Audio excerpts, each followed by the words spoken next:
অৰূপ কুমাৰ দে ডাঙৰীয়াক সকীয়াই দিব বিচাৰিছো যে বিটিচি অঞ্চলত বৰ্তমান শান্তি বিৰাজ কৰিছে বিভিন্নজনে কয়, কিন্তু এই শান্তিৰ মাজত যাতে অশান্তিৰ সৃষ্টি কৰাৰ চেষ্টা আপুনি নকৰে, আৰু তেনেকুৱা যদি আপুনি কৰিব বিচাৰে আপোনাৰ বিৰুদ্ধে কিন্তু আমি ৰাজপথত ওলাই আহিবলৈ আমি বাধ্য হ'ম।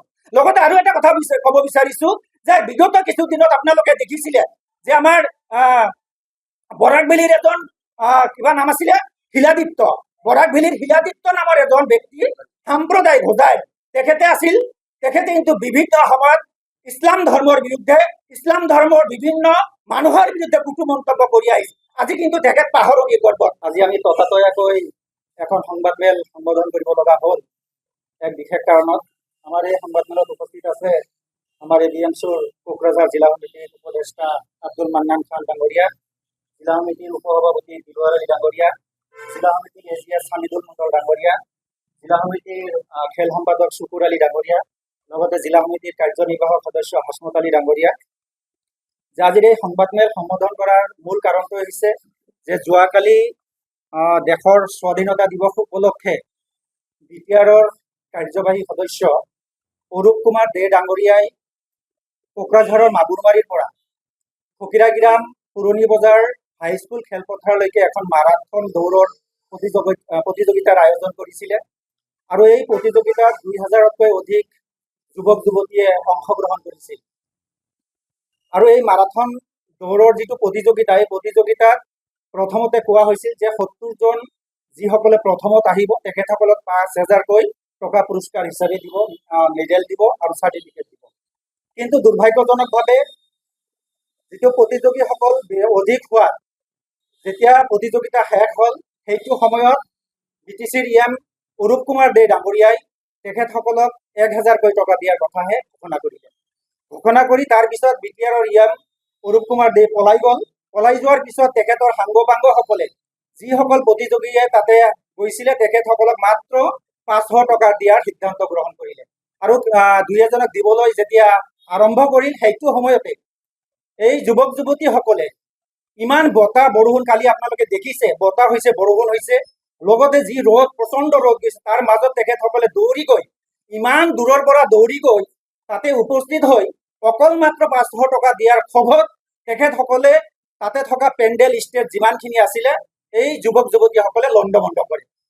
আৰু লণ্ডভণ্ড কৰাৰ পিছত ৰাতি যেতিয়া হ'ল, ৰাতি BTRৰ অৰূপ কুমাৰ দে ডাঙৰীয়াই মুছলমানসকলক লক্ষ্য কৰি তেখেতৰ ফেচবুক লাইভৰ জৰিয়তে বিশেষ সম্প্ৰদায়ৰ, মুছলমান সম্প্ৰদায়ৰ 200-250 যুৱক যুৱতী তাতে গৈ এই কামখিনি কৰা বুলি তেখেতে অভিযোগ আনিলে, আৰু মুছলমানসকলৰ হকে বিভিন্ন ধৰণৰ কুটু মন্তব্য তেখেতে কৰা পৰিলক্ষিত হ'ল। অকল এই কথাই নহয়, আপোনালোকে বিগত দিনসমূহতো দেখিছে যে চিঠিলাৰ যিটো ভূমিকেন্দ্ৰিক সংঘাত হৈছিলে, এই ভূমিকেন্দ্ৰিক সংঘাতৰ সময়তো BTCৰ এই অৰূপ কুমাৰ দে ডাঙৰীয়াৰ নেতৃত্বত ভূমি দখল কৰিবলৈ যোৱাৰ পিছত তাতে কিন্তু এটা বেয়া পৰিস্থিতিৰ সৃষ্টি হৈছিলে, মাৰপিটৰ ঘটনা সংঘটিত হৈছিলে। আজি নিৰ্দোষী মানুহ, আমাৰ সংখ্যালঘু সম্প্ৰদায়ৰ কেইজনমান আজিও জেলত থাকিব লগা হৈছে। গতিকে এনেধৰণৰ এজন BTCৰ কাৰ্যবাহী সদস্য হৈ এনে মিছাৰ আশ্ৰয় লৈ যেনেদৰে আমাৰ BTC অঞ্চলত এক অসাম্প্ৰদায়িক অৱস্থাৰ মাজত সাম্প্ৰদায়িক বীজ বাষ্প ৰোপণ কৰিব বিচাৰিছে, ইয়াত আমি ABMCৰ কোকৰাঝাৰ জিলা সমিতিয়ে তীব্ৰ গৰিহণা জনাইছো, ধিক্কাৰ জনাইছো।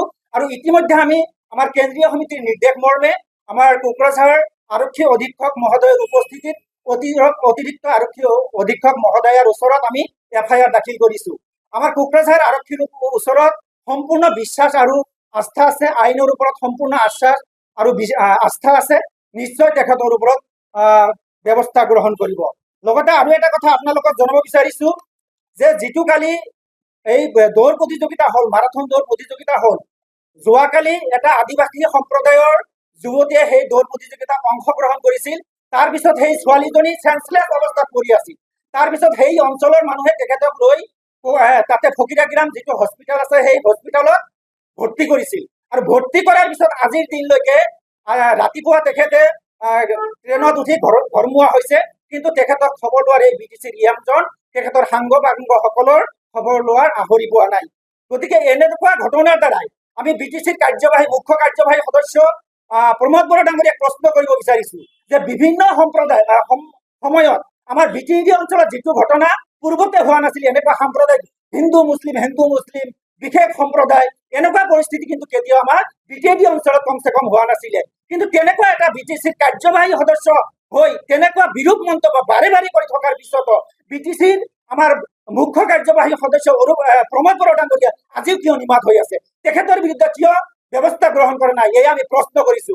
লগতে আমি বিটিচি প্ৰধান প্ৰমোদ বড়ো ডাঙৰীয়াক আহ্বান জনাব বিচাৰিছো যে তেওঁৰ দ্বাৰা এই বিটিচিৰ অৰূপ কুমাৰ দে ডাঙৰীয়াৰ দ্বাৰা যদি বিটিএডি অঞ্চলত কোনো বস্তি সংঘাতৰ সৃষ্টি হয় তাৰ কাৰণে কিন্তু আপুনিও সমনীয়া সমানে জগৰীয়া হ'ব।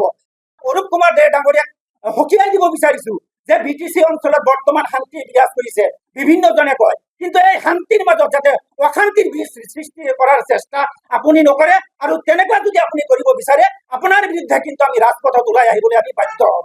লগতে আৰু এটা কথা ক'ব বিচাৰিছো যে বিগত কিছুদিনত আপোনালোকে দেখিছিলে যে আমাৰ বৰাকভেলীৰ এজন কিবা নাম আছিলে শিলাদিত্য, বৰাকভেলীৰ শিলাদিত্য নামৰ এজন ব্যক্তি সাম্প্ৰদায়িক হোজাই তেখেতে কিন্তু বিভিন্ন সময়ত ইছলাম ধৰ্মৰ বিৰুদ্ধে ইছলাম ধৰ্মৰ বিভিন্ন মানুহৰ বিৰুদ্ধে কুটু মন্তব্য কৰি আহিছে। আজি কিন্তু তেখেত পাহৰণি গৰ্বত তেখেতৰ নাম আজি কোনেও নলয়, কাৰণ তেনেকুৱাকৈ আপুনি এদিন বিলীন হৈ যাব লাগিব। কাৰণ ৰাইজৰ ভোটত আপুনি জয়ী হৈ আৰু ৰাইজৰ ওপৰত যি ধৰণৰ কুটু মন্তব্য আগবঢ়াই আহিছে এয়া কিন্তু সহ্য কৰা নহ'ব। আমি এবিএমচি আজি এই সংবাদমেলৰ জৰিয়তে আকৌ আপোনাক সকীয়াই দিছো, ভৱিষ্যতে এনে কথাৰ দ্বাৰা যাতে বিটিডি অঞ্চলৰ সাম্প্ৰতিক পৰিস্থিতি যাতে বেয়া কৰাৰ চেষ্টা আপুনি নকৰে। হয়, এই কথাটো স্পষ্ট যে আপোনালোকে দুটা তেখেতৰ দেখিলে আৰু বিভিন্ন সংবাদ মাধ্যমতো আপোনালোকে দেখিছে বিভিন্ন সময়ত কালি যিটো ঘটনা তাতে বিভিন্ন ধৰণৰ ভিডিঅ' ফুটেজ ভাইৰেল হৈছে, আৰু ভিডিঅ' ফুটেজসমূহত আপোনালোকে স্পষ্টকৈ দেখিছে যে তাৰ ভিতৰত যিসকলে তেখেতে টি চাৰ্ট দিছিলে, জোতা দিছিলে, সেই জোতা টি চাৰ্ট পৰিধান কৰা যুৱকসকলে কিন্তু সেই ঘটনাটো সংঘটিত কৰিছে। কিন্তু তেনেকুৱা এটা ঘটনা সংঘটিত কৰাৰ পিছত আৰু যিটো কালি মাৰাথন দৌৰ হৈছিলে তাতে কিন্তু আমাৰ মুছলমান সম্প্ৰদায়ৰ অকল 3% মানুহে তাতে উপস্থিত থকা বুলি আমি জানিবলৈ পাইছো। আৰু তাৰ মাজত তেখেতে কেনেকৈ ক'লে 200-300 মানুহ আহি ইয়াত আক্ৰমণ কৰিলে, এই কথাটো কেনেকৈ ক'ব পাৰিলে?